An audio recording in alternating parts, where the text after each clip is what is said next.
I don't say it is wrong. However, there's another side of it, that can be discovered. It's already there. But I feel that the Theravada path that limit the scope of the learning into this only. Don't look at others, kind of thing. But I find there are other things which are worth discovering. Yeah, this is what I find. Okay. Yeah. Thanks for sharing. By the way, your Bodhisattva path experience. is not for everyone. It is tough. It is very painful. It is crazily painful until going to the extreme. Because I know somebody who want to know about, want to help the sick. He go to sickness, cancer, breast cancer. He, for many years, in and out, in and out. But he's not dying. He's not dead. He's still surviving, but he's feeling the pain. Many, many years, like 10 years. Still going on. I don't know until when. But when it is being asked, why is it so? Because he asked for it. She asked for it. It's not that the teacher gives that instruction, but she asked for it. Yeah, to know how pain it is, how painful is pain. Yeah. Okay. Sorry. Okay. Sorry to distract anyone. Yeah. Yeah. Thanks for the sharing. Okay. Yeah. I think the Mahayana has like a different structure totally. Yeah. And they so include more people. Yeah, although not just what you mentioned, like handpicked few or people with more capabilities, right? Then they aspire for this bodhisattva kind of path. Yeah. Actually, it's not the capability, but it's the willingness. What to go through that. Yeah, it's not the capability because at the beginning we are not capable of anything. We are the same. We are same people, but it's a matter of aspiration, I think. Yeah, whether you want it to be.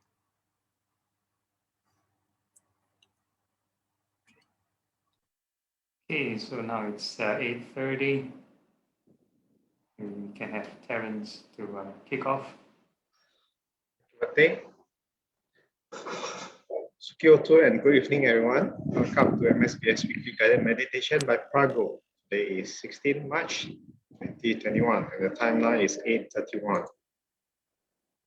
We are very fortunate to have with us Bhante Adhibalo, probably known as Phra Goh. Bhante was born on July 14, 1985.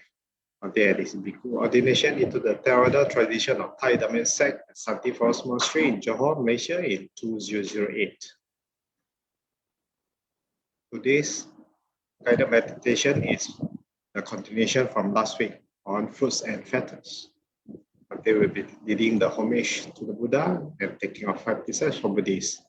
Now let us compose our minds, put our palms together, and welcome Bhante. Over to you, Bhante. Okay, thank you, Terence.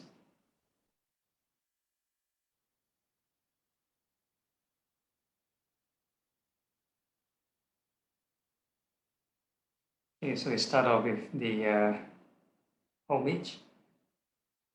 Namo tassa bhagavato arahato samma sambuddhassa. Namo tassa bhagavato arahato samma sambuddhassa. Namo tassa bhagavato arahato samma sambuddhassa. 3 refuges.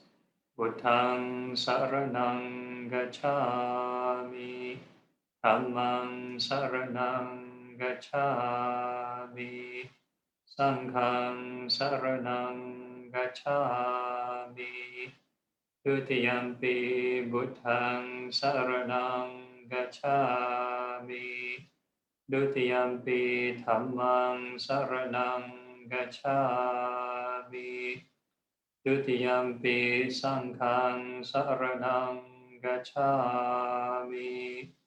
Tatiyampi Buddhang Saranang Gacchami. Tatiyampi Dhammang Saranang Gacchami. Tatiyampi Sanghang Saranang Gacchami. And the 5 precepts. Panatipata Viramani Sikhapadang Samadhiyami. Adinadana Viramani Sikhapadang Samadhiyami. Kamesu Michachara Viramani Sikhapadang Samadhiyami.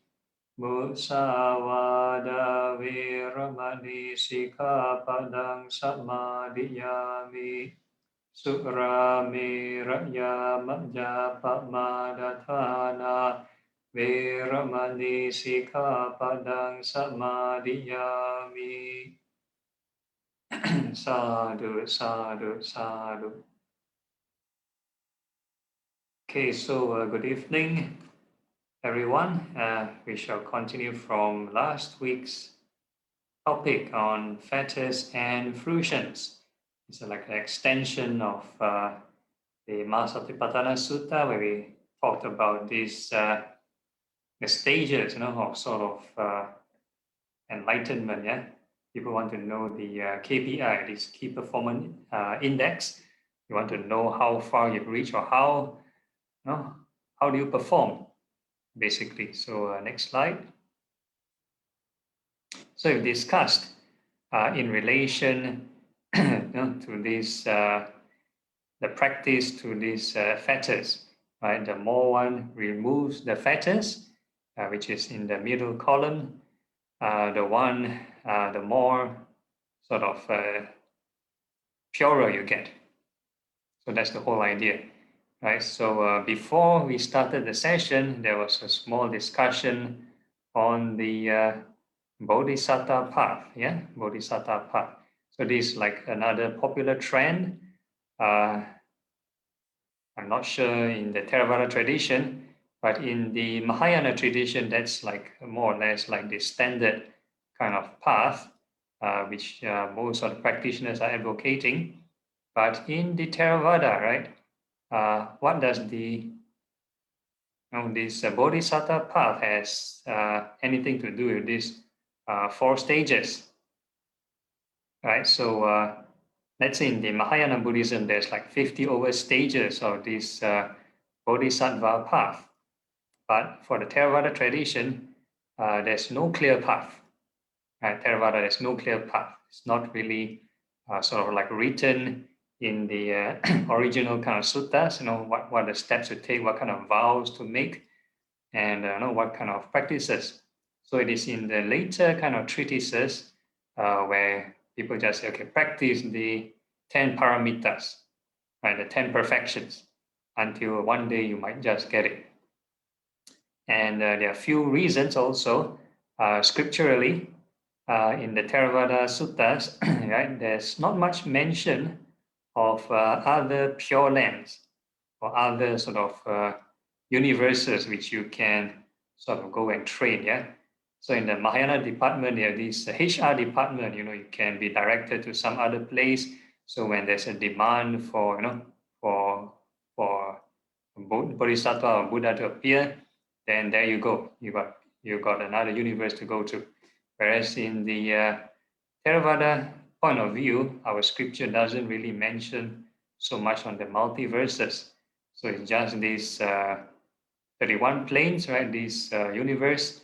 So it's either you go up and down the heavens or the hell realms. So it's not much you can go. And the options or the demand is so restricted. It's like stated in, at least in the Theravada tradition, like in this eon, I think there's like 1,000 Buddhas queuing up already. So it's already full house, right? So you don't really have a chance to be a future Buddha. But again, so this Theravada Bodhisattva path can actually mean this bodhisattva is aiming for arahantship. It's not aiming for like a Sammā Sambuddha. So this is probably the Theravada Bodhisattva path, right? So this would synchronize more logically. But if you want to talk about Theravada Bodhisattva path aiming for Sammā Sambuddha, then there's no clear indication, right, except maybe some descriptions from the Jataka tales, which are the existing Buddhas and not people like us, yeah, not for people like you and me to train. Okay, so there we go. And next we're going to talk about how do we know, right, whether other people have achieved any of these stages. So some people might question this, right? You only can sort of know for yourself. And even if you think you know for yourself, how accurate it is. So these are a few kinds of sort of concerns, right? People will be asking. So with regards to testing others or knowing others, some people like to sort of gauge or test other people's level of achievement, or how pure are their practice. So some people might go to the extent of deliberately making someone angry, scold them or whatever it is, to instigate them to see, whether have they cleared these fetters, right? Which I think is not a good way to test, and it can be abused, right? So the person who is testing, they themselves might be losing their temper, and they just give an excuse, oh, I'm testing the other person. So it becomes like that, yeah. So, and a lot of times it has got to do with perception. So there's a case in the sutta, right? In the, I've forgotten which one. There's this particular monk that likes to sort of call other monks by animal names. Like he calls another monk, you pig, you monkey, you dog, you cow. So all the other monks are very upset with the way he, sort of verbally, kind of call these insulting kind of names, belittling names. So they went to complain to the Buddha. So the Buddha, had to use his abilities, right, sort of like mind reading abilities, to look into that monk. And he found out that for the past 500 lives, that monk was a slave owner.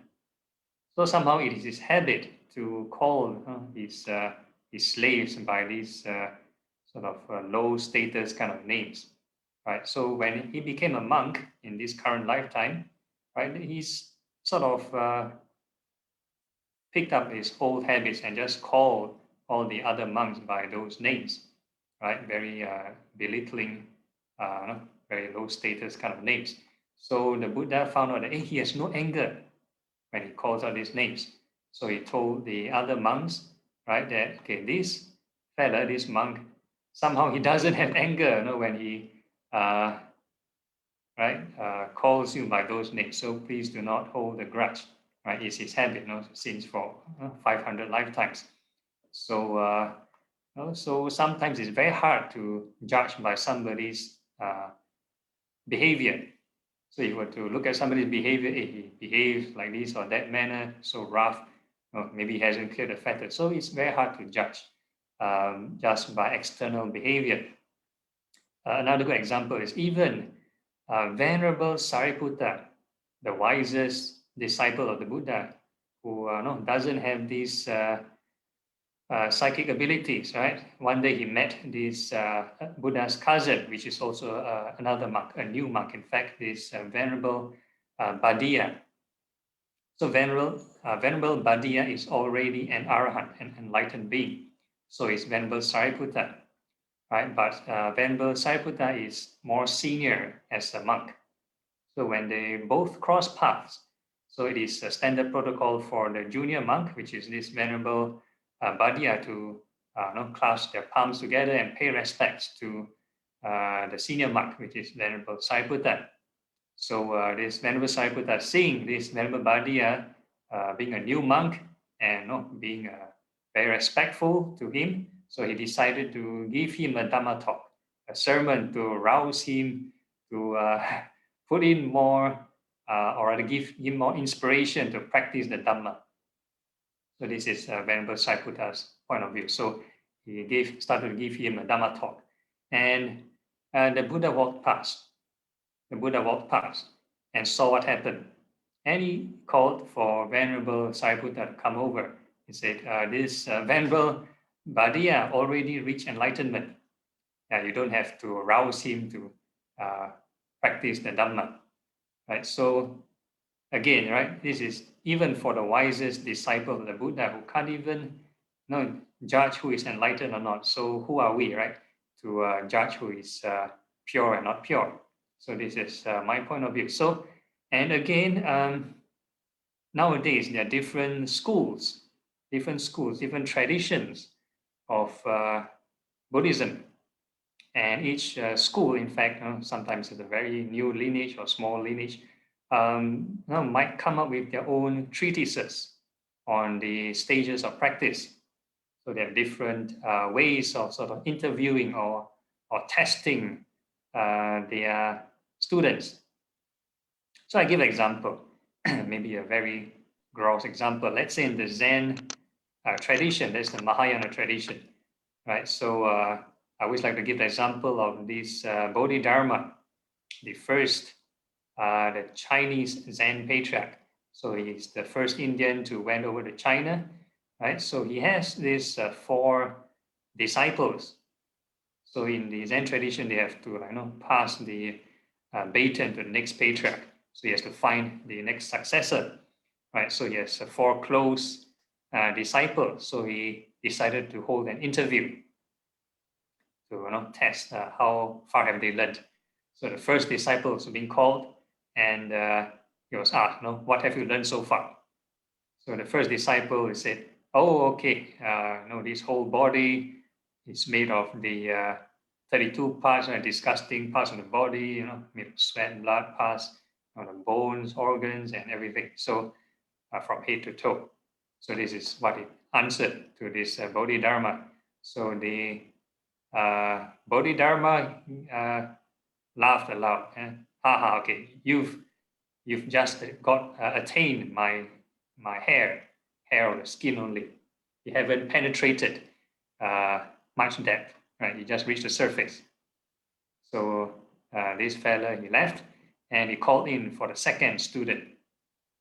So the second student came in and was asked the same question. What have you learned so far? So he gave a slightly more philosophical answer. He said, "Oh, the whole body and even the whole universe is made of the 4 elements: earth, fire, wind, water elements, and so on." And this Bodhidharma, he laughed aloud again. He said, "Ha ha ha, yes.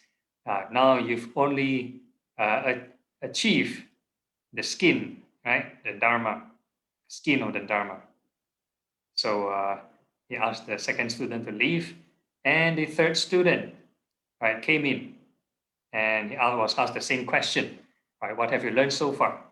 And he gave a slightly more philosophical answer. He said, "Oh, the whole universe is impermanent, it's empty," and it gives all the very profound kind of teachings. And same thing, this Bodhidharma gave a big laugh and said, "Okay, you've got my flesh. You've attained my flesh of the Dharma," and asked him to leave, and called in the 4th student. And the 4th student didn't even say a word. He just came in, gave a bow, and he left. And this time around, this Bodhidharma gave a big laugh again and said, "Haha, okay, this fella, he got my bones, right? He got very deep into the Dharma. So he chose the 4th student as the next successor, right?" So in the Zen interview, it's so different from the, let's say, the Theravada kind of interview. Some of the, I'm not saying all Theravada, some schools of Theravada, they follow a certain kind of syllabus, and you need to answer according to certain stages, certain steps. You need to maybe experience certain mind and matter, what's the difference, the rising, falling. You have to answer in a certain manner, to gauge where's your progress, right? So if you were to do this in the Theravada tradition, you were just to go in, give a bow and walk off.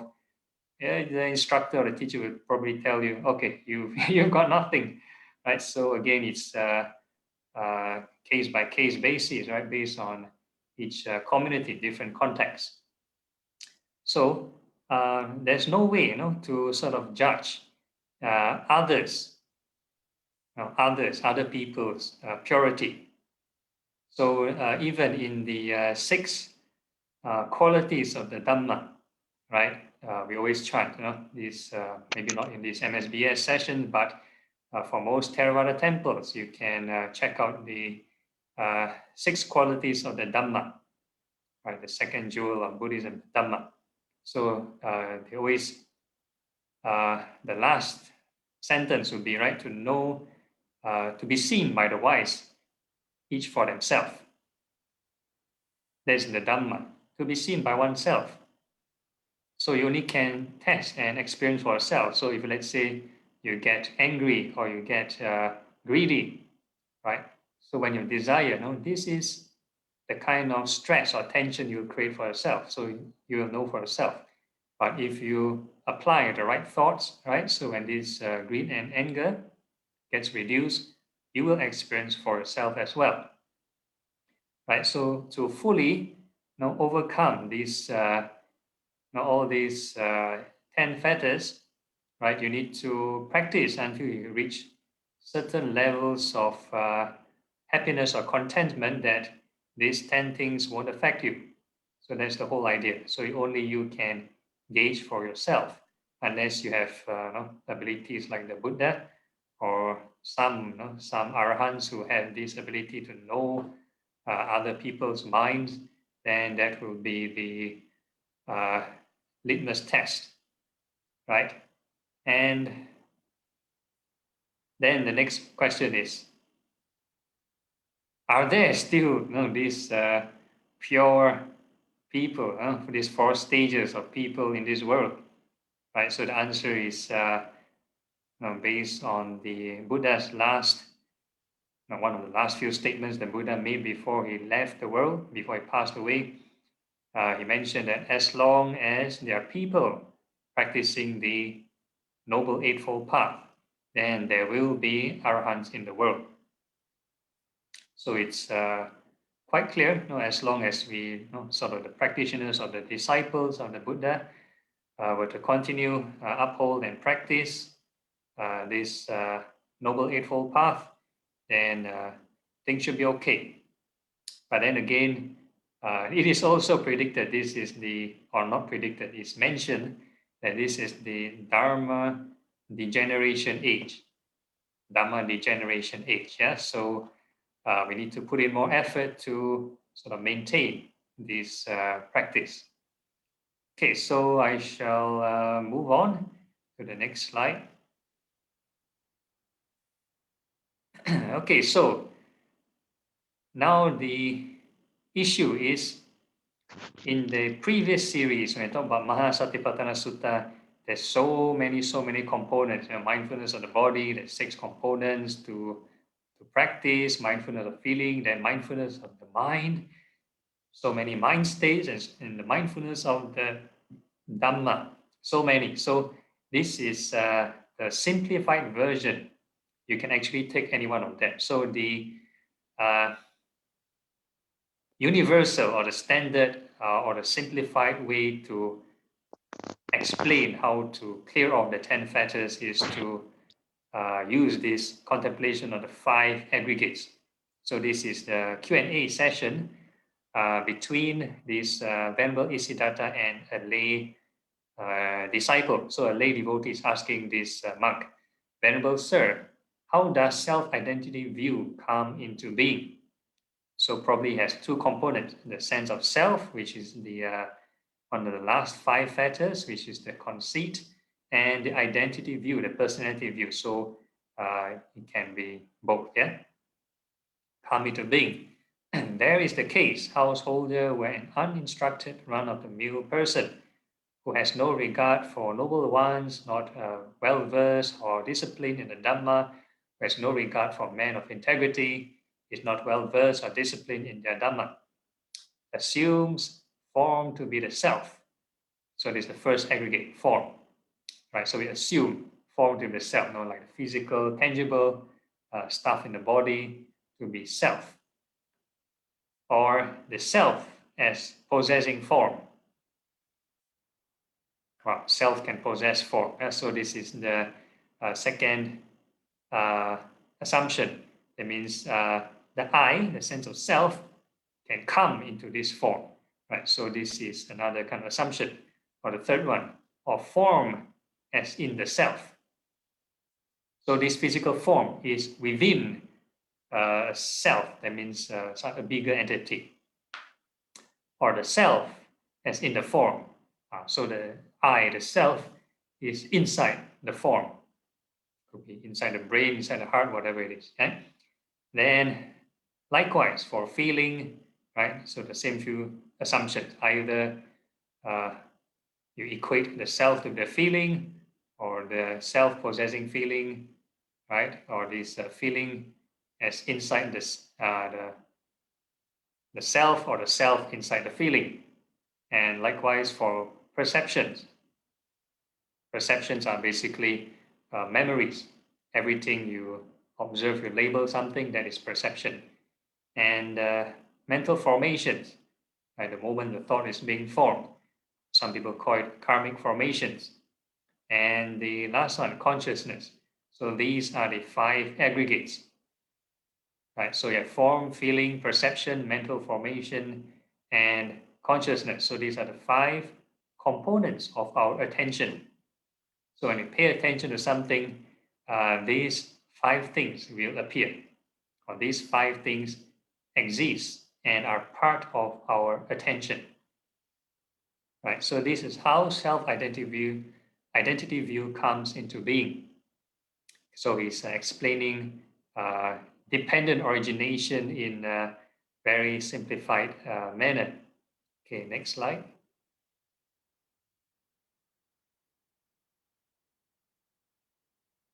And Venerable Sir, how does self-identity view not come into being? So it is said, there is a case householder where a well-instructed disciple of the noble ones, who has regard for noble ones, is well-versed disciple in the Dhamma, who has regard for men of integrity, well-versed and disciplined in the Dhamma. Okay, that means this is a person who has received proper instruction for meditation and knows what to do, right? How to apply the Eightfold Path. Okay, so this is what they do. Does not assume form to be the self. So like this form, or any form you see outside or inside the body or outside, does not assume that form to be self, or does not assume self as possessing form. That means the sense of self coming into this and possess this form. Or the third one, or form as in the self, right? That means form is within the parameter of the self, or the self within the parameter of the form, right? So it doesn't assume, right? So likewise, feeling, perception, mental formation, and consciousness, right?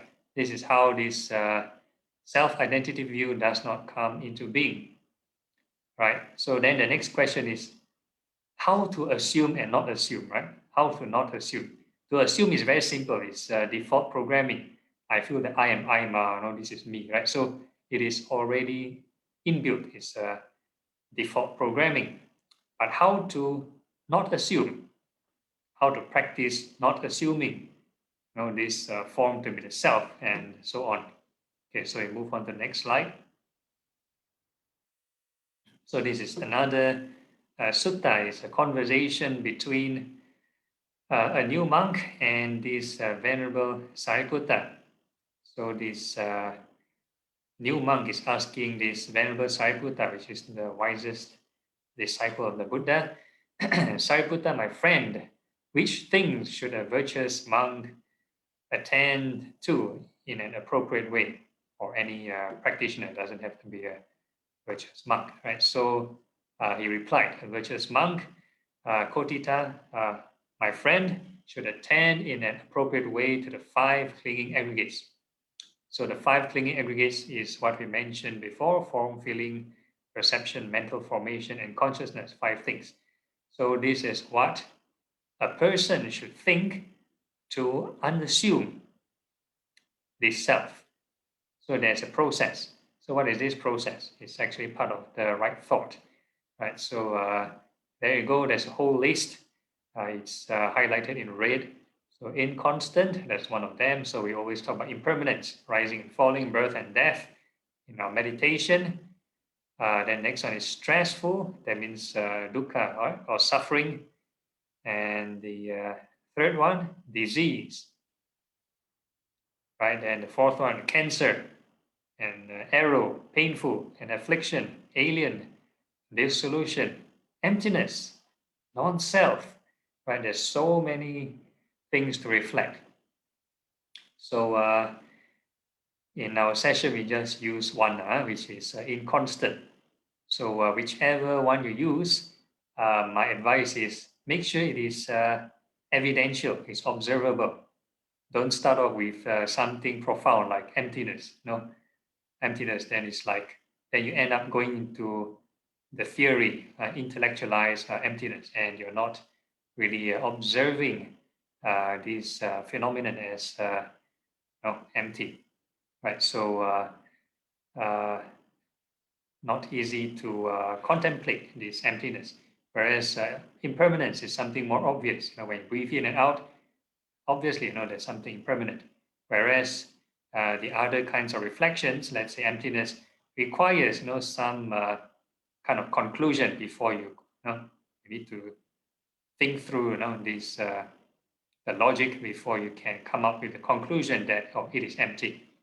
So not so easy.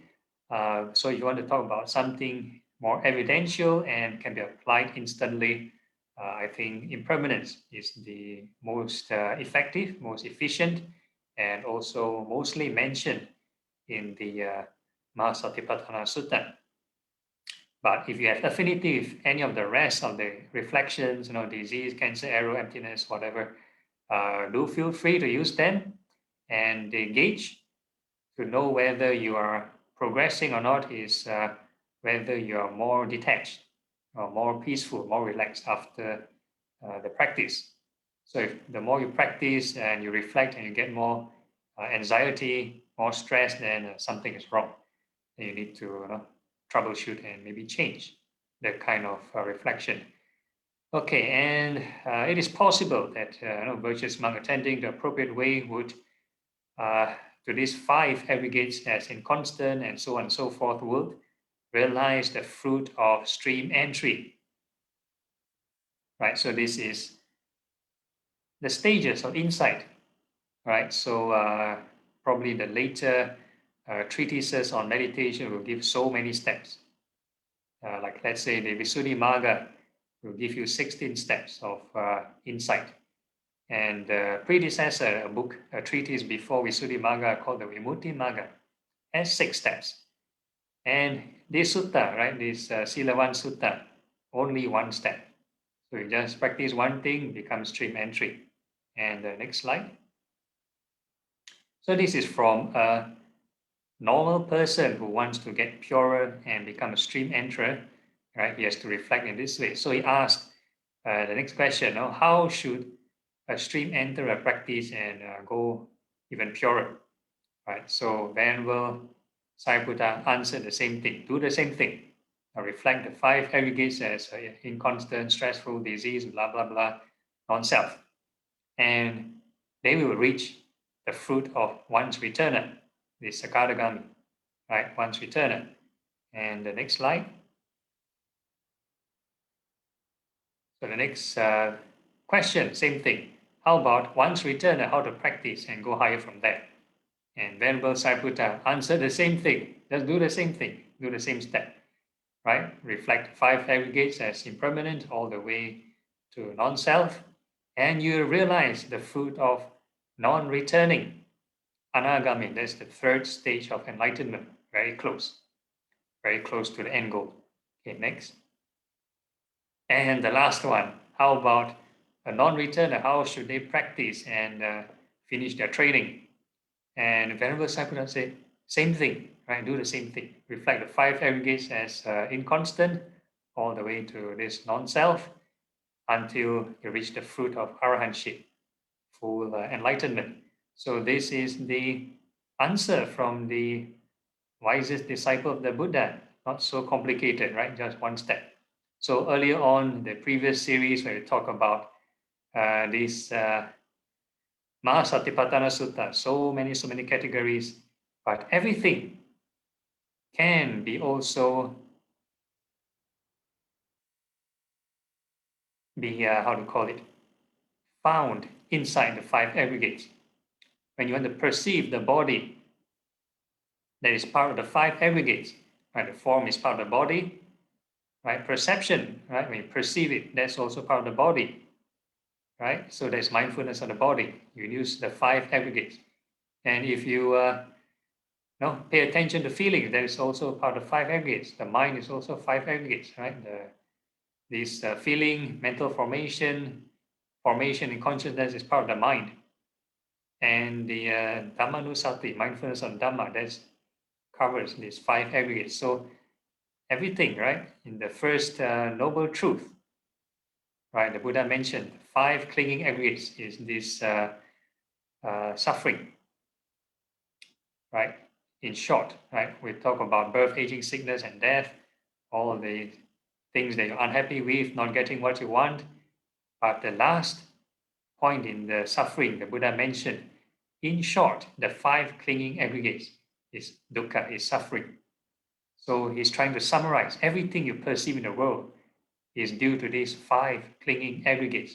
So now we have simplified things, right? We can forget everything we learned in the Maha Satipatthana Sutta, right? If you have no time to read through the Maha Satipatthana Sutta, just observe your 5 clinging aggregates as impermanent. So this will solve the problem. Okay, so I end the theoretical sharing. So it's 9:05. I can open the floor to questions and any suggestions for future topics. But one question. Yeah. Just now, for this practice, you need to do the impermanence, or you need to do the whole, to understand the whole thing, stressful, disease, cancer. Yeah, impermanence will do. Anyone will do, is it? Yeah, anyone will do. The whole idea is to reduce craving. Yep. Thanks, man. No problem.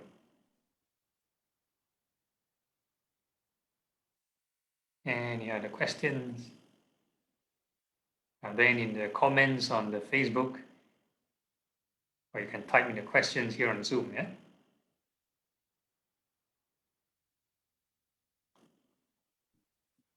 I don't see any question from Facebook. Okay. Okay, all no doubt. Okay, so if there's really no questions or you need time to think of the questions, we have like a 5-minute break.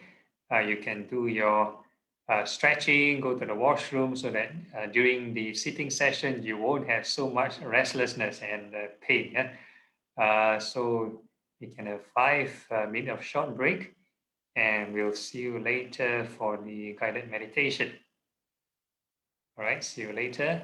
So now it's 9:07, so 9:12, yeah? Okay.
Okay, we're back in business.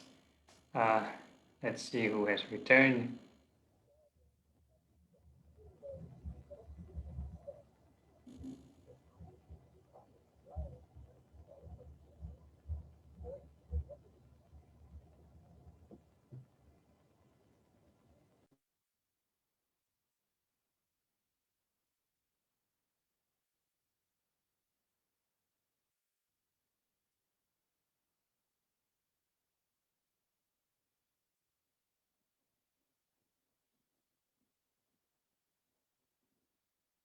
We'll wait for a few more people to return. Are there any questions or suggestions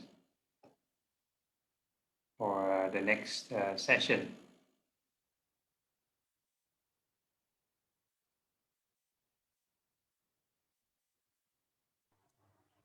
I have a question. Yes, Jen, yeah. Yeah, in India, right, during the Buddha's Gautama's time, I believe the Buddha speak more than one language, right? I think because at the time, the Veda tradition is big, meaning people use Sanskrit, right? So I believe at the time, Sanskrit language is also spoken. Then my question is, whether Buddha also give Dhamma teaching also in Sanskrit, not only in Pali? Okay, so based on my understanding, because I have sometimes I get a chance to meet Hindu priests, they mention there are the Vedic reciters, the reciters of the Vedas, the Hindu scriptures. They use special Sanskrit. It's not a spoken Sanskrit, right? So the current the Theravada trend, somehow the Pali language is not spoken language. Yeah? It's a scriptural language. It's a special language to preserve the scripture. Just like the Vedic reciters, they chant this special Sanskrit to sort of preserve these teachings. So it's not used in everyday spoken kind of language. So again, there's nowadays the scholars, nowadays the modern scholars can come up with different opinions. Some of them say, oh, the Buddha might have spoken Magadhi, or maybe whatever language he knows or he came across the different folk. Yeah. So that would be the some of the modern explanation. Yeah. Someone says something like this, right? To teach his own disciples. For example, they mean the Buddha, the Sangha, of the Buddha Gautama. He teach in okay, let's say in Pali language. But when he teach others, for example, like the Bodhisattva path, for instance, he speak in Sanskrit. Is it true, Bante? And You heard such thing? this is more of a recording of the scriptures. So in the fourth Buddhist council, that is way after King Asoka's time. King Asoka is in the third Buddhist council. So in the fourth Buddhist council, where they put the teachings into writing, the doctrines into writing. So the Sri Lankans, they wrote it in based on the Pali version. So they wrote it from they wrote it in Sinhala, Sri Lankan language, and sort of quite simultaneously in India, they also hold this fourth Buddhist council. After seeing how come Sri Lanka can write their own Tripitaka, so the king of India also want to have their own Tripitaka, their own version, but this one they use the Mahayana version. So they gather the other schools in the northern part of the region, and they form this northern school Buddhism. So they use mainly Sanskrit language. Yeah. It means that the Pali may not be the Buddha's language at the time. Yeah, Or is that Pali wrong? is Pali is a special codified language for the scripture. I don't think it's a spoken language. Yeah. Because right now you cannot find any town or village or any ethnic group that speaks Pali language.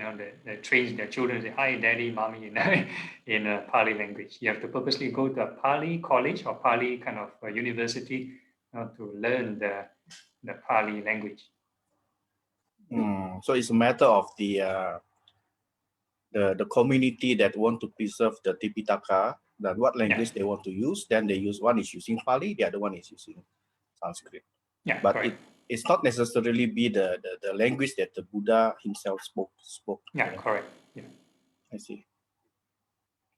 Okay, good man. Thank you. Okay, no problem. Okay, any other questions? Okay, so I assume if there's no questions and everyone is back, then we can start off with the guided sitting.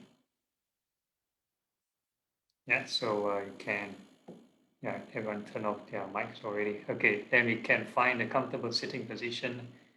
Make sure your back is upright. And if possible, you can turn on your cameras.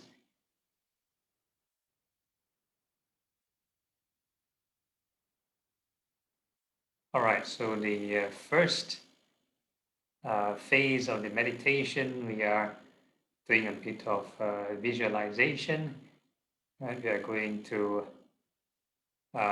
visualize the hairs of the head and hairs of the body from head to toe. So without applying any right thought, right? The normal assumption would be, oh, this is my hair, and my skin, my hair of the body, my hair of the head, and we tend to have the extremes, right? Either we like our hair, have greed, oh, I love my hair so much, I like this fashion, or you have aversion, hatred, oh, my hair is so messy, I don't like this hairstyle, whatever. So, this kind of uh, desires produce also together a sense of this self. So what we're doing is applying the right thought. First, we are going to have loving kindness and wish all the hairs well and happy. So from head to toe, we wish all the hairs well and happy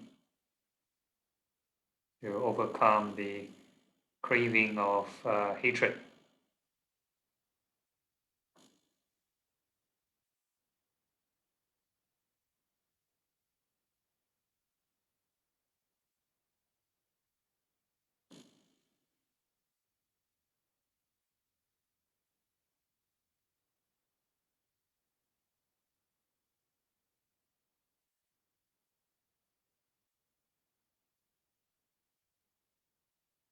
So if you visualize the hairs, make sure you don't stagnate at one image for more than 2 seconds. So you can switch down a different area and keep on wishing that new area well and happy.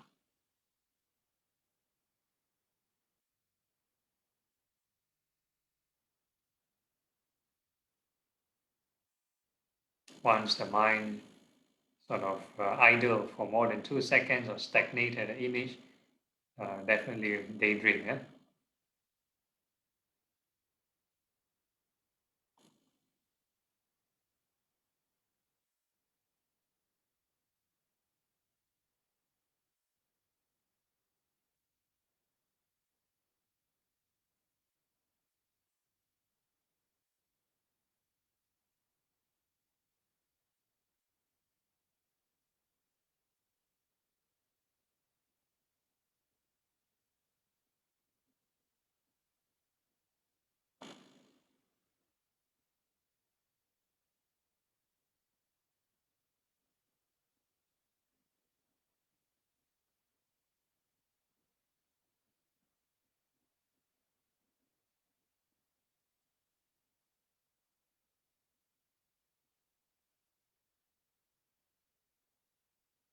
Okay, and all these hairs are subject to birth, aging, decay, and passing away.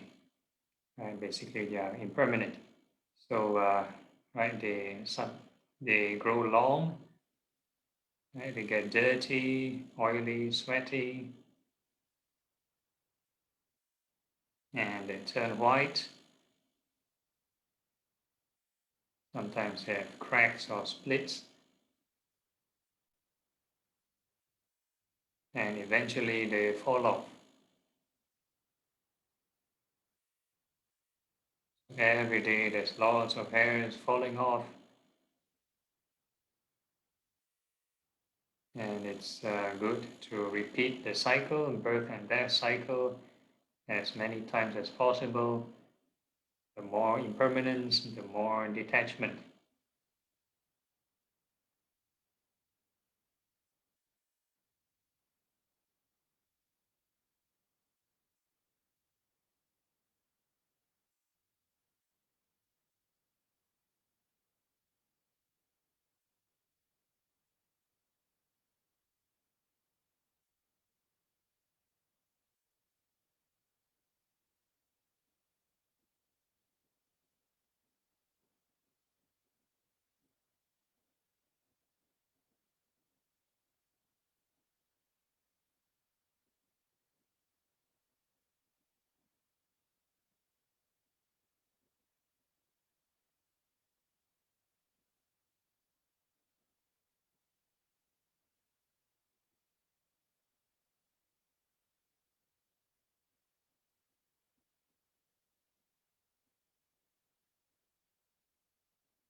And we can reflect by asking ourselves, are these hairs truly self?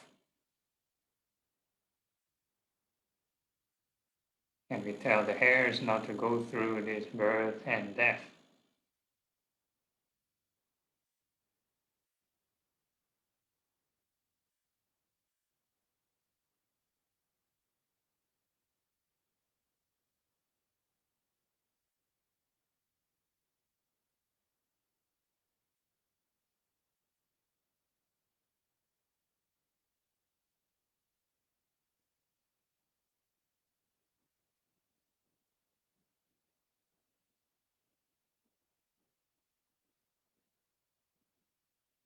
Okay, and the next part of the body, we are going to visualize the nails, yeah? Fingernails and toenails, may they be well and happy.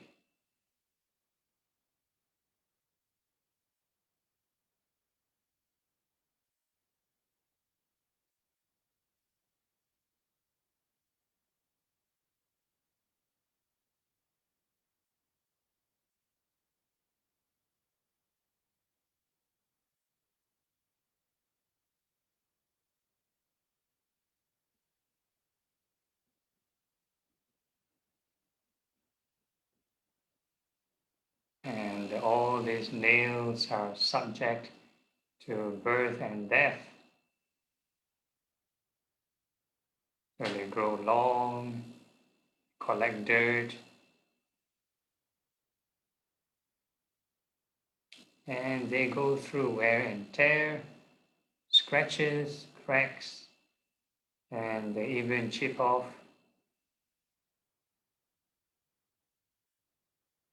Every time we scratch something hard, some of the nails fall off. Or every time we cut our nails, right, the nails will fall off.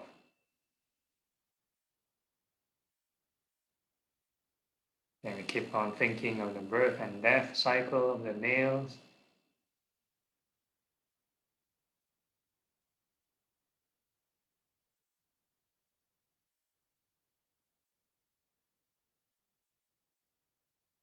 So the image we visualize in our mind is also part of the five aggregates, of the mind door.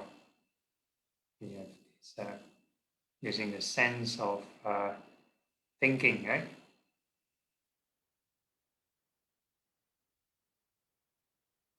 And whatever we perceive, we also have feelings.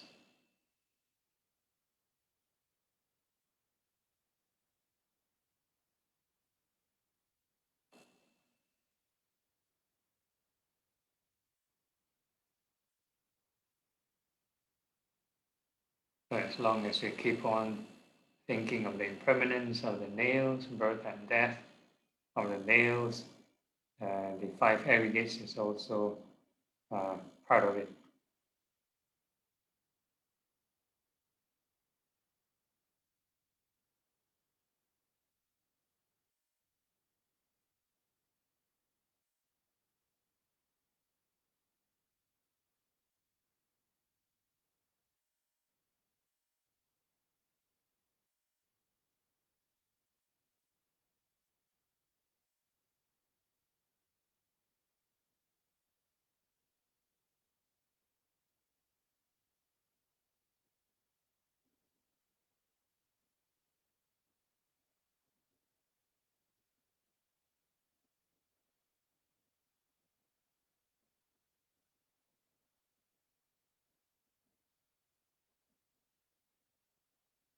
And if your mind is calmed down, then we can ask ourselves, are these nails truly self? And we tell the nails not to go through this birth and death.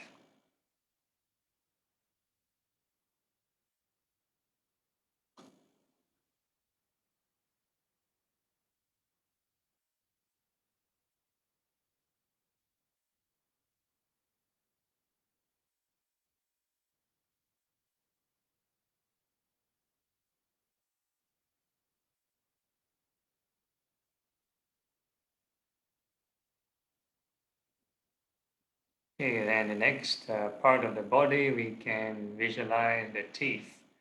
All the teeth inside the mouth, may they be well and happy. All the upper rows of teeth, may they be well and happy.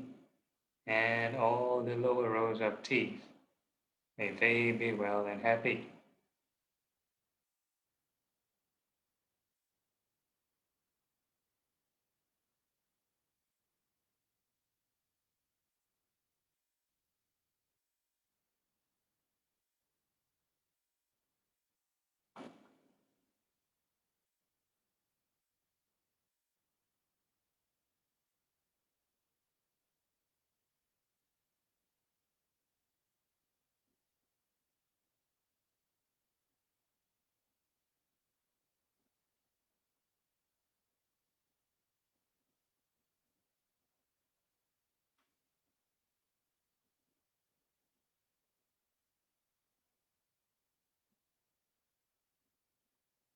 And all the teeth are subject to birth and death. So they change in shape and size. And they get dirty, or the plaque build up and change in color, turn yellowish, brown, and they decay, turn black,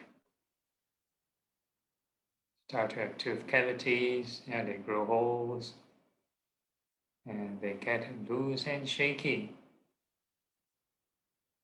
and eventually they fall off.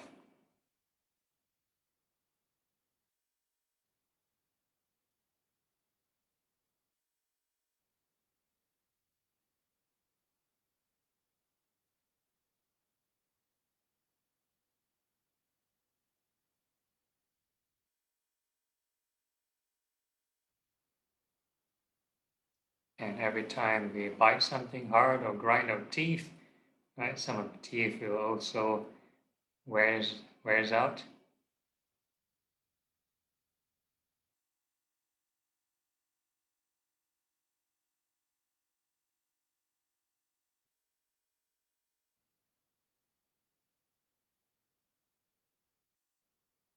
And then we can ask ourselves, are these teeth truly self?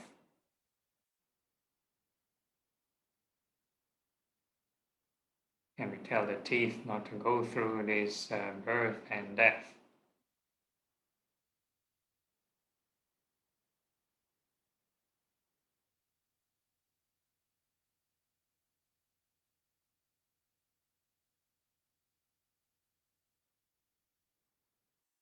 So it's not easy to contemplate on non-self, because the sense of self is so real. So only the final product is only an arahant, then you have this no self, sense of no self.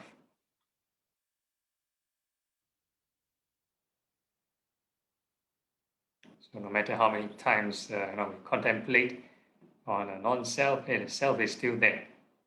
So not convincing or not evidential enough. So actually, it is more like a self-check.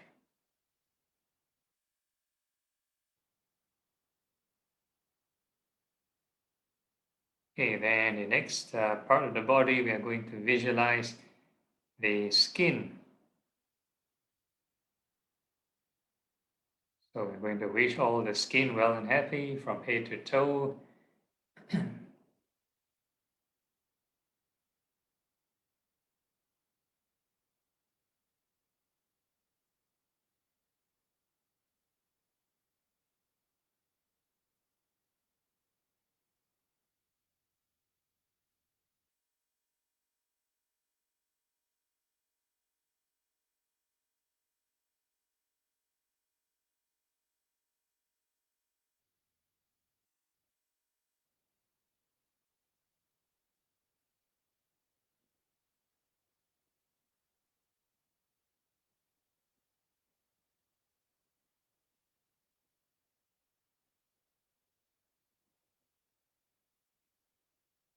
And all the skin are subject to birth and death, and it change in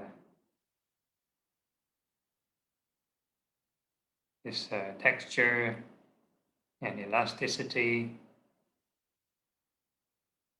They get dirty, oily, sweaty, and they wrinkle when it's older.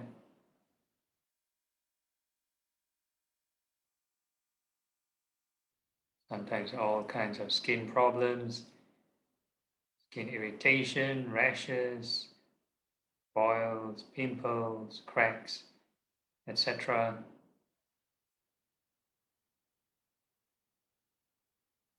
And dead skin fall off every day.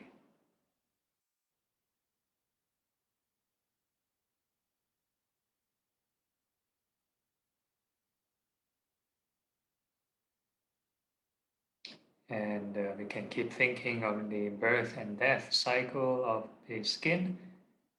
And the more cycles, the merrier.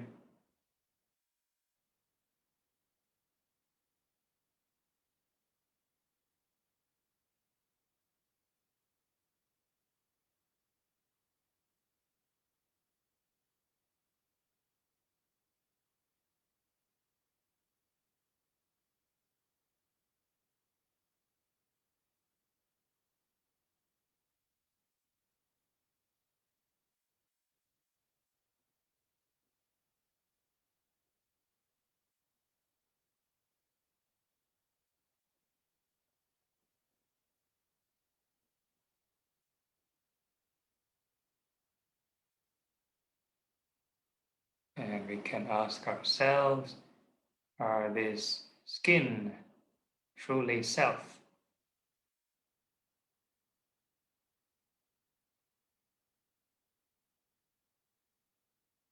Can we tell the skin not to go through this birth and death?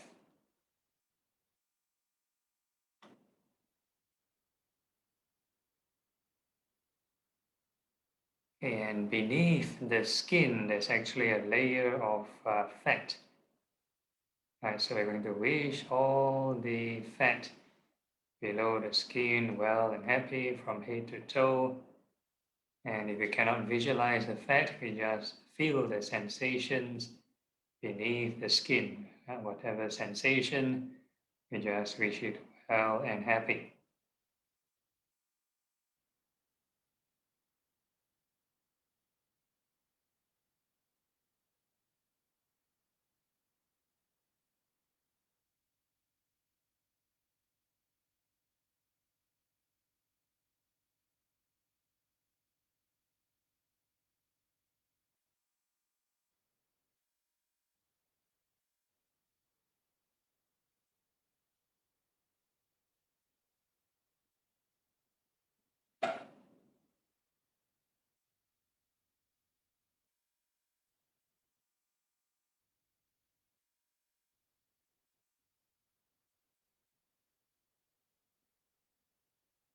And all this layer of fat are subject to birth and death.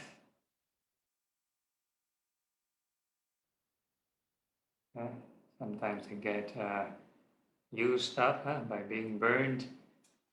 Sometimes they get stored and they get more.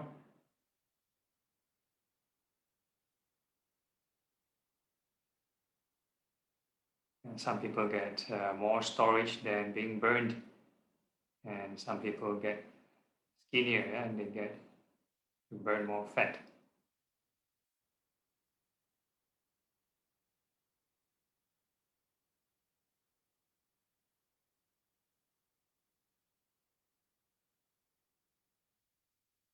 So these fat cells, right, keep getting burned and growing, burned and getting stored. We can ask ourselves, are these fat truly self?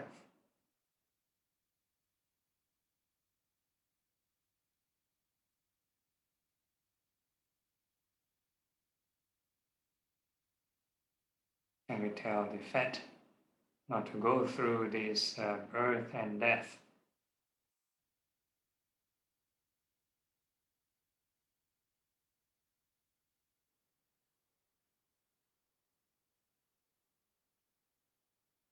And next we think of what's beneath the fat, which is the flesh, all the muscles and tendons.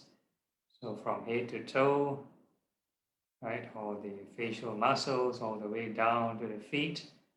We wish all the flesh well and happy.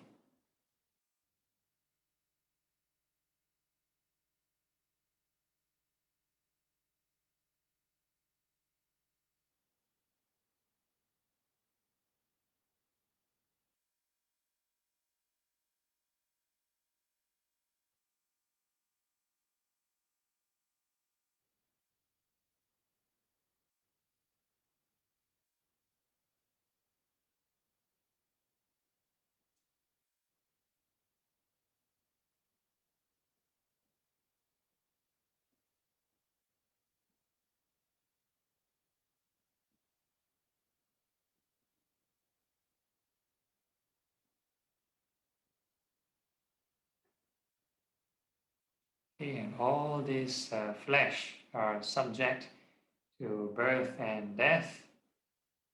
So sometimes you have the muscles change in shape and size, and they go through wear and tear. Sometimes muscle strain, muscle pull, muscle ache, muscle tension. Sometimes injury, got tear of the muscles, and so on and so forth. So these cells, they go through this birth and death all the time. We keep on thinking of the birth and death cycles of all the cells.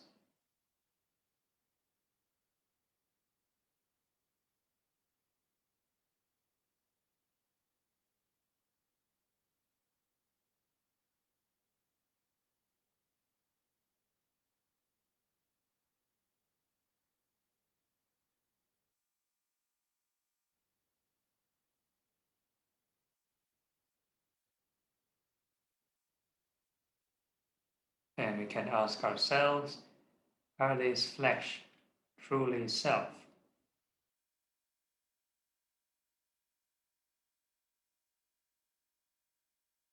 Can we tell the flesh not to go through this birth and death?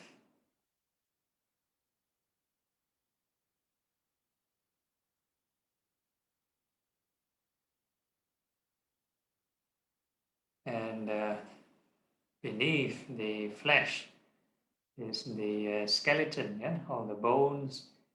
We're going to wish all the bones from head to toe, may they be well and happy. So if we cannot visualize, then just feel the sensations.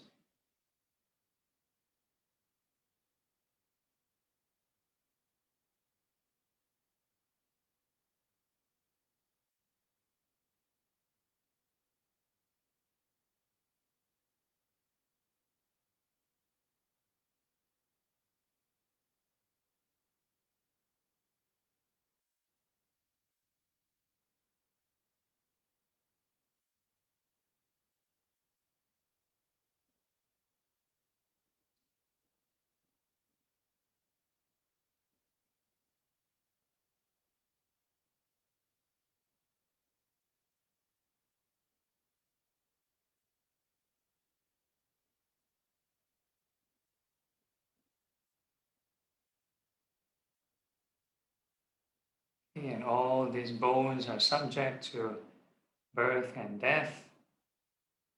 They change in shape and size.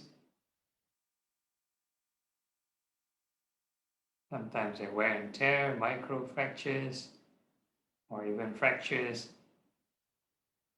Yeah. And sometimes they lose this bone density, lose calcium and all the vitamins and minerals. Sometimes they gain bone density.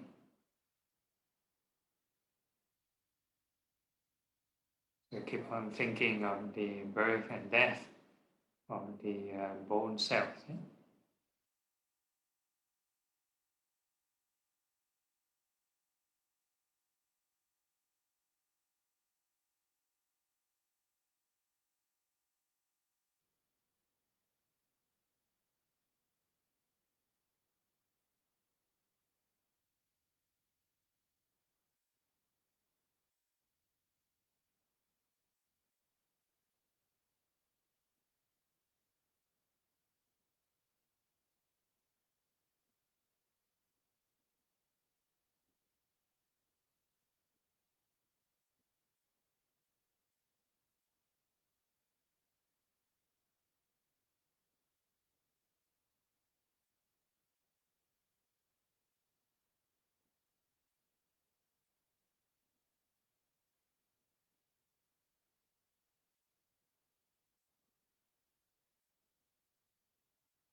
If you start to feel joy, thinking of the birth and death of your flesh or bones, no worry, that's not a psychotic problem.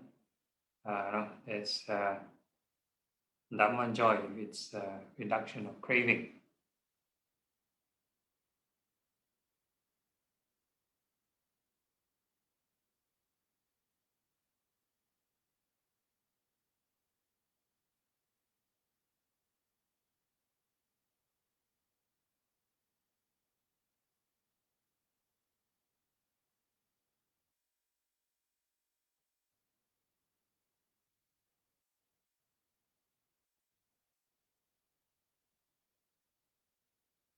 And we can ask ourselves, are these bones truly self?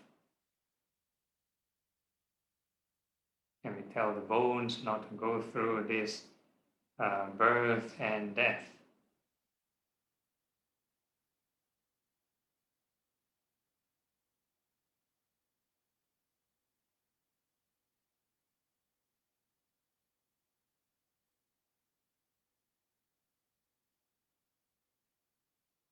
Okay, and beneath the bones are actually all the organs. Yeah, so from head to toe, we wish all the internal organs well and happy.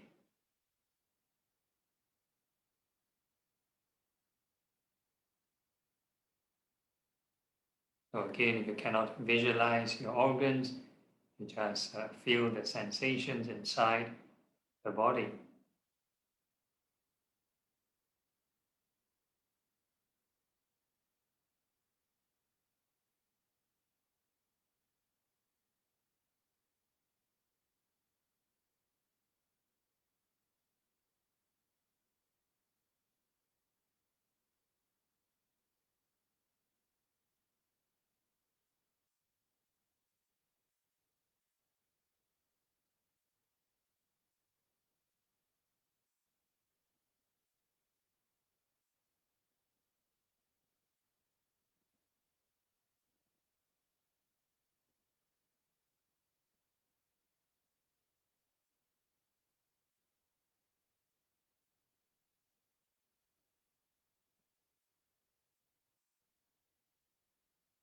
Okay, and all these organs inside the body are subject to birth and death.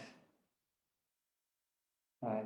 So there's always the cells growing and dying, growing and dying all the time.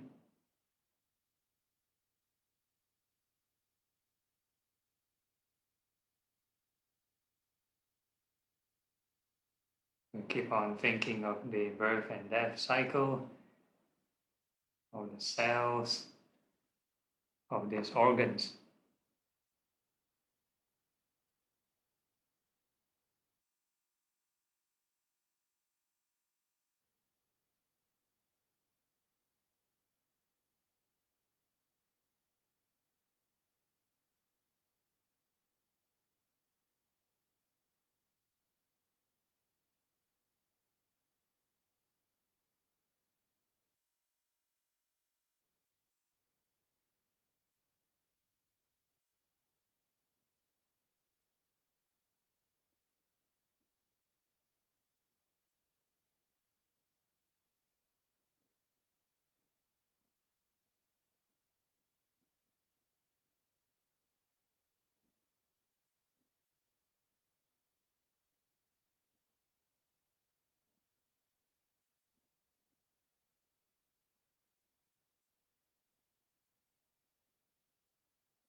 And we can ask ourselves, are these organs truly self? And we tell the organs not to go through this birth and death.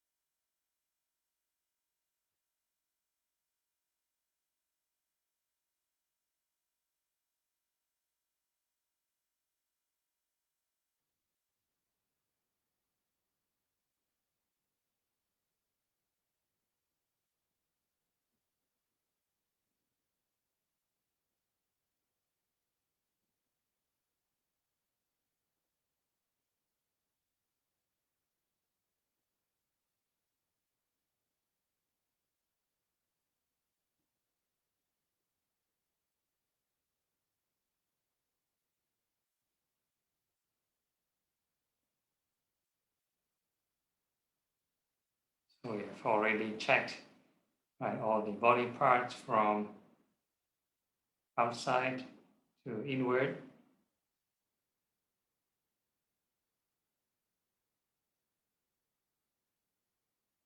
So where is the self? Yeah.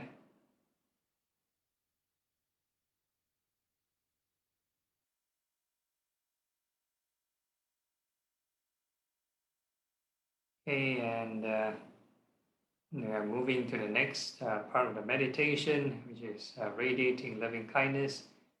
So this time around, no need to visualize. We just have a general sense of direction.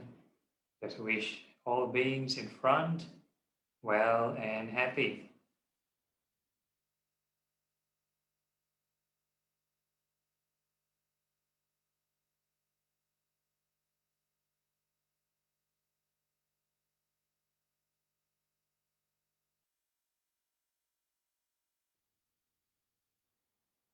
And we come back to ourselves and we wish all beings behind well and happy.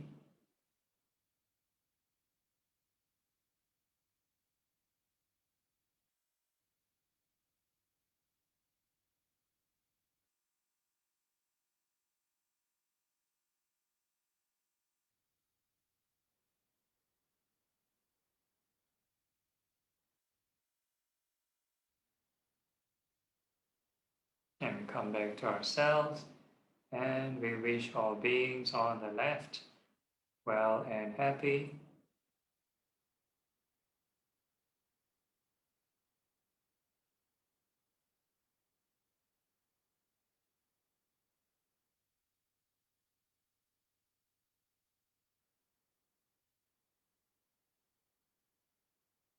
And we come back to ourselves and we wish all beings on the right well and happy.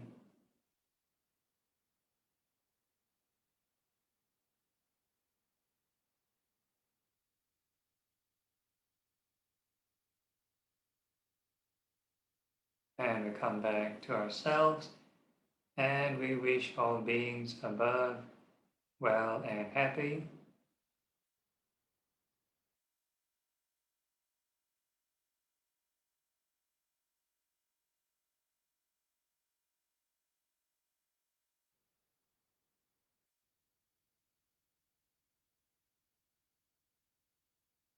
And we come back to ourselves and we wish all beings below well and happy.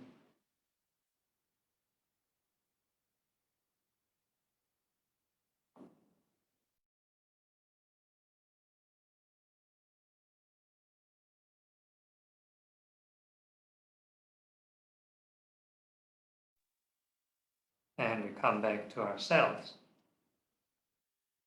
This time around, we feel the whole body with loving kindness from head to toe. We wish all the cells in the entire body well and happy.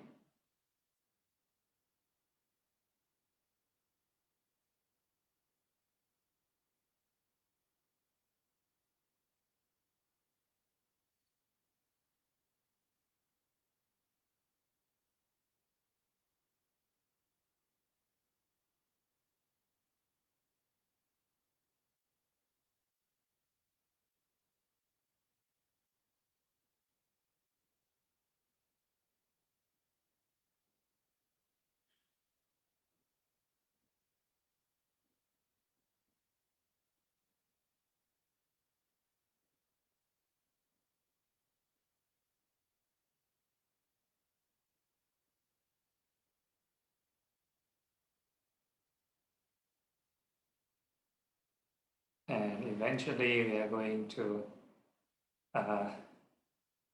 first, remember this emotion of loving kindness before expansion. And then now we are going to wish all beings in all directions well and happy. We have this boundless loving kindness, but do not push the mind, do not exert, just a gentle wish for all beings in the entire universe well and happy.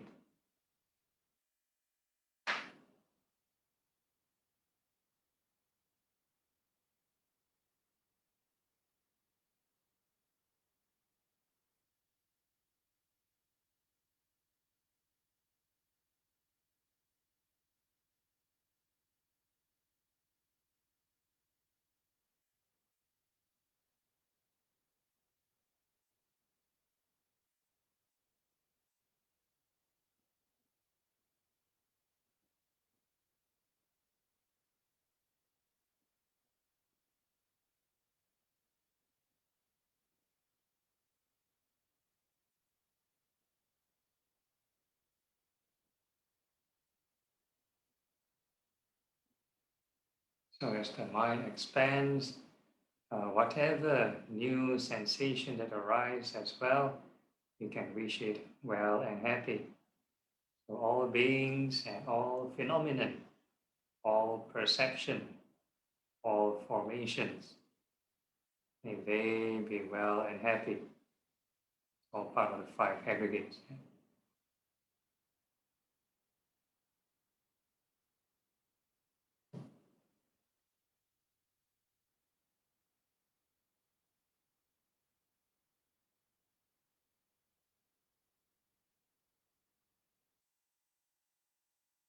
The whole idea again is not to stagnate the mind for more than 2 seconds. So new sensation pop up, well and happy. New sensations arise, well and happy.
Before we conclude the session, just another gentle reminder from the Karaniya Metta Sutta.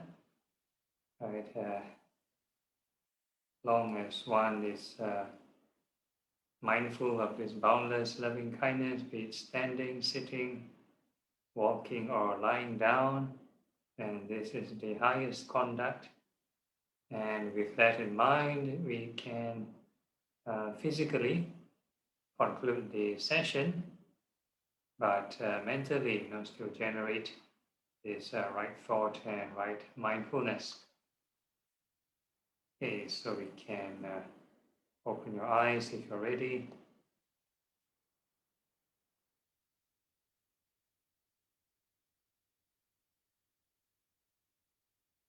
Okay, it's close to 10 o'clock. Any issues or problems or questions? Okay. Okay. Yeah. There's a question from Sister Visaka.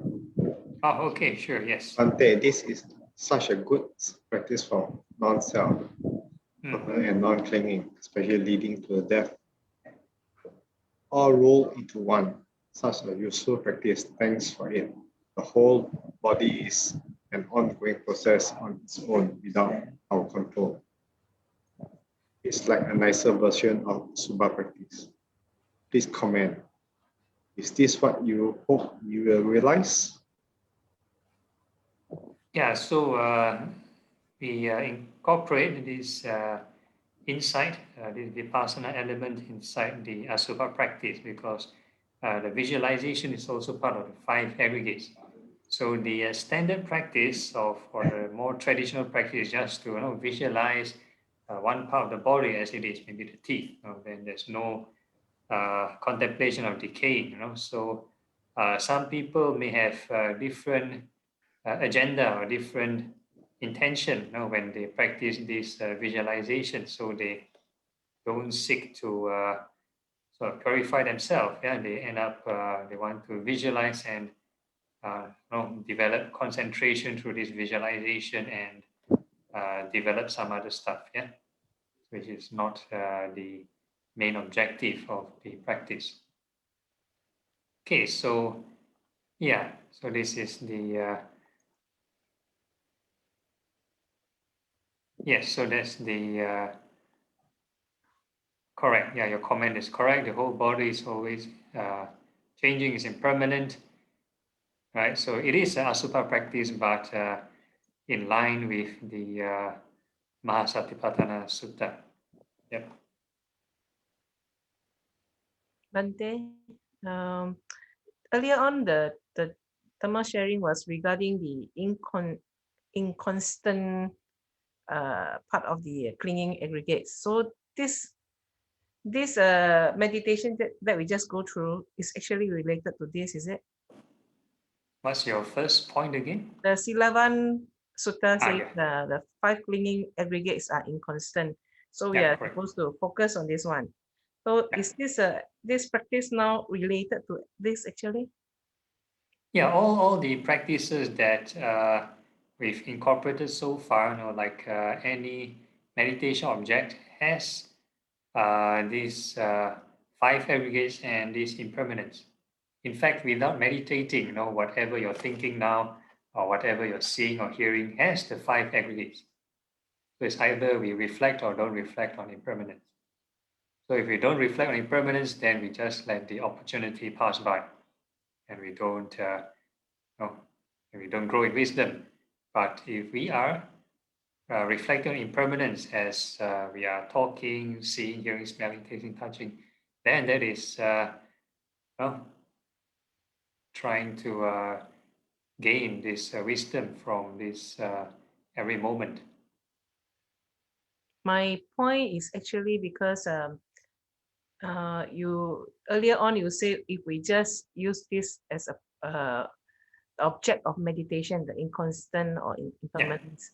So this practice is actually related to this. That means by wanting to practice this as Silavan Sutta's words, this inconstant thing, by then we practice this this session that, I mean, the session that you just go through is Yeah. actually enough for this inconstant practice, is it? Yeah, because we have to, there's two ways to looking at it. Yeah? So in the Maha Satipatthana Sutta, they are looking at all modes and functions of our mental cognitive processes. Can be visualization, it can be restricted mind, expanded mind. So they give many modes in the Maha Satipatthana Sutta. Whereas this Silavan Sutta is just mentioning, whatever it is just a thing of impermanence or the whole list of reflection. So this session that you just go through with us is enough. I mean, it's enough to cater to this this Silavan Sutta. Yeah, can be enough. Like whatever meditation object. If a person want to specialize just the breath, for example, then they can just use the breath the whole day. Or if they want to do loving kindness, they can do loving kindness the whole day. Today's session is a little bit different in the sense that we go into the organs. Yeah. Normally Yeah. we do the exterior. Yeah.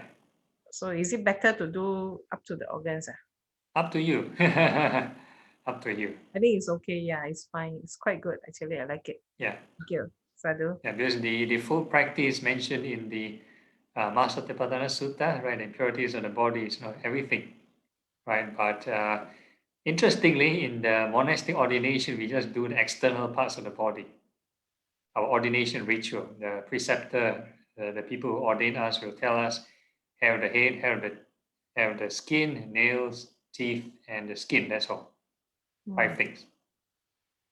Now we go a little bit deeper lah. Yeah, deeper. Yeah. Okay, thank you. Okay, no problem.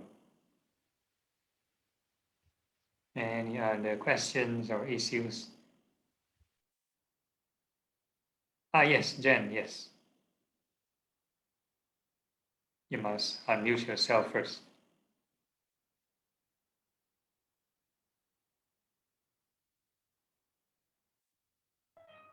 Okay, now I can. Okay. Okay. Recently, I attended.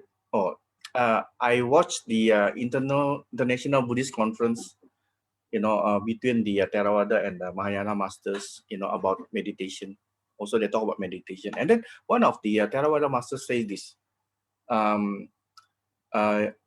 In terms of jhana, when the person go into jhana, the 5 senses will so-called shut down, right? Shut down. However, he said this, no? If the person can move inside the jhana, when he's doing jhana, it means the person has a psychic ability. What do you think of that, Bante? Because that pastor said that, Yeah, I'm not sure of the full sentence he mentioned, but jhanas doesn't require shutting down of all the senses. It's quite clearly mentioned in the formula in the jhanas, quite withdrawn from the senses. So it's not total shutdown, but quite withdrawn. The whole idea is to not to react in the ordinary way to the sense stimuli, so that the mind can gather, and find the internal happiness. Yeah. it means withdrawn from the 5 senses. But if the person is deep into it, what I heard some people say that actually they cannot move. It's like a stone. Some people say this, I mean, one of my friends. It's like a stone. They cannot move, cannot do anything, just like that, in that situation, in that condition. However, some people can be active in a way that can move, can still do some movement and so on, which is different responses, this different condition, So yeah, I don't know whether it's related to that that the Theravada master says that actually the person has a psychic ability if you can move. I think which is quite similar with Bante Moggallana, right? Not necessarily. Depends on what kind of meditation object you're doing. If let's say we're doing on the go kind of meditation object, like maybe some people they recite some mantra or they chant the Buddha, short, very kind of recitations on the go. They can develop concentration while moving, or even let's say if they are very mindful of the boundless sublime states on the go, they also can be in concentration while moving. Okay. Yeah. All right, Bante. Thank you. No problem. Okay, all right. Any other questions? Okay, if there's no more questions, we can conclude the session. Okay, this dedicating of merits. Akasatha cha bhumata devanaga mahirika punyang tang anumoditva cirang rakatu loka sasanang etavata cha amhehi sampadang punya sampadang sabbe deva sabbe bhuta sabbe sata anumodantu sabba sampati siddhiyang. Transference of merits to departed. Idam me nyatinang hotu sukhita hontu nyatayo. Idam me nyatinang hotu sukhita hontu nyatayo. Idam me nyatinang hotu sukhita hontu nyatayo. Aspiration. Imina punya kamena mame bala samagamo. Satang samagamo hotu yavanibana patiya. Sadhu, sadhu, sadhu. Okay, all right. So, good night. Any announcements from Terence? No announcement, okay. See you all next week. Okay, all right. So I guess I need Monday. to prepare a new topic for next week. Yeah. Okay. Thank you, Thank you, Bante. teacher. No problem. Sadhu, sadhu. Right, okay.